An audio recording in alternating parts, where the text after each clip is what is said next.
Umani po ng iba't ibang reaksyon ang naging interaction ni na First Lady Lisa Araneta Marcos at ni Senate President Chis Escudero sa Van de Noor. Diyan po yan sa Malacanang. Matapos po kasing kamayan ni Escudero ang Pangulo.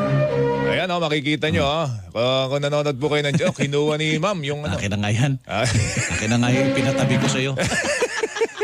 Matapos kasing kabayan ni Escudero Pangulo, biglang kinuha ni First Lady yung hawak nitong champagne glass at kanya po itong ininuman. Pagkatapos inuman, binalik. Inunuman na ni Chis siguro yan. Oo nga, malamang.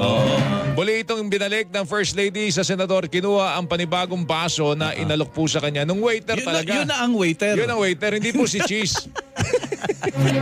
Sa isang pahayag, hindi ito... Head waiter yun. Baka naman siya head waiter.